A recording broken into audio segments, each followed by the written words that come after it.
کانگریس اور B J پی کے عزائم کو دیکھتے ہوئے تیسرا فرنٹ وجود میں آ چکا ہے۔ آزادی کے بعد سے ملک پر کانگریس یا بی جے پی ہی کی حکمرانی رہی ہے، اور جب کانگریس کے پاس سیکولرزم کی کوئی قدر و قیمت باقی نہ رہی تو ہندوتوا پارٹی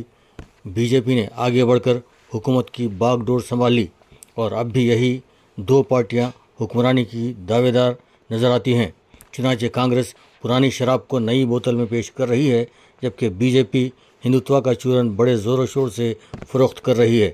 اور یہ بھی ایک حقیقت ہے کہ دونوں ہی پارٹیوں نے مسلمانوں کو دیوار سے لگانے میں بڑا اہم کردار ادا کیا ہے۔ اتفاق کہیں یا ان جماعتوں کی پالیسی، ان کے اتحادی جماعتوں میں کسی مسلم جماعت کو شامل نہیں کیا گیا، نہ ہی کشمیر کی کسی مسلم جماعت، سابق چیف منسٹر فاروق عبداللہ کی پارٹی، اور نہ ہی محبوبہ مفتی کی پارٹی، اور نہ ہی آسام میں موجود جمیعت العلماء کے نظریات پر کاربند بدرالدین اجمل، اور نہ ہی دکن کی مجلس اتحاد المسلمین کو شامل کیا گیا، بلکہ ان کے ساتھ ساتھ آندھرا کے چیف منسٹر جگن موہن ریڈی، تلنگانہ کے چیف منسٹر کے چندر شیکھر راؤ اور اڑیسہ کے چیف منسٹر کو بھی اس اتحاد سے دور رکھا گیا، کیونکہ یہ وہ لوگ ہیں جو کہ کانگریس اور بی جے پی نظریات کو کسی صورت میں قبول کرنے تیار نہیں ہیں۔ اب یہ اطلاعات بھی ہیں کہ اس میں مایاوتی یو پی کو سابق چیف منسٹر اور بہار کی سابق چیف منسٹر لالو پرساد یادو کے صاحبزادے اور نتیش کمار بھی اسی تیسرے فرنٹ میں شامل ہونے کی تیاری میں دکھائی دیتے ہیں۔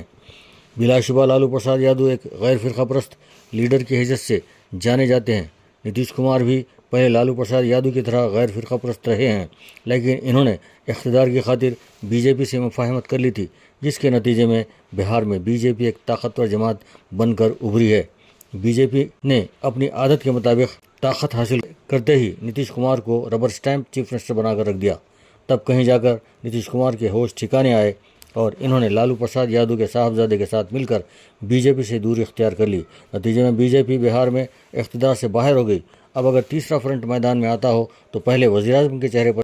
اتفاق رائے ہو جانا چاہیے، کیونکہ اس میں بہار کے شامل ہو جانے کے بعد 4 ریاستوں کے چیف منسٹر بھی سامنے آئے ہیں، لیکن بہار کے چیف منسٹر کو بی جے پی کے حلقے کا آدمی ہی تصور کیا جاتا ہے، اسی لیے اس میں تلنگانہ کے چیف منسٹر کے چندر شیکھر راؤ، آندھرا کے چیف منسٹر جگن موہن ریڈی اور اڑیسہ کے چیف منسٹر میں سے کسی ایک کو آگے بڑھایا جا سکتا ہے۔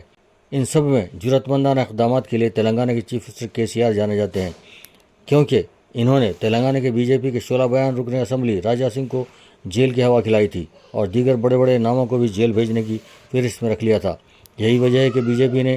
کے چندر شیکھر راؤ کی دختر کے خلاف الزامات وضع کیے تھے۔ ہاں، اگر مایاوتی یو پی سے ارکان پارلیمان کے 40 سے زیادہ نشستیں جیت جائیں تو پھر انہیں بھی وزیر اعظم کے چہرے کے طور پر پیش کیا جا سکتا ہے۔ بی جے پی میں منی پور واقعے کے بعد اور اس سے پہلے بھی آر ایس ایس نے مودی اور امت شاہ کی سرکشی کے سبب گڈکری کو آگے بڑھا رہی ہے۔ ان حالات میں اگر بی جے پی میں 2 گروپ ہو جائیں تو پھر یہ تیسرا فرنٹ بہت کارکرد ہوگا، کیونکہ دونوں ہی گروپ کانگریس اتحاد سے مفاہمت نہیں کریں گے، اور کانگریس اتحاد بھی نشستوں کی کمی کے موقع پر بی جے پی سے اتحاد نہیں کرے گی۔ ان حالات میں یہ تیسرا فرنٹ ہی یا تو بادشاہ ہوگا یا پھر بادشاہ گر ہوگا۔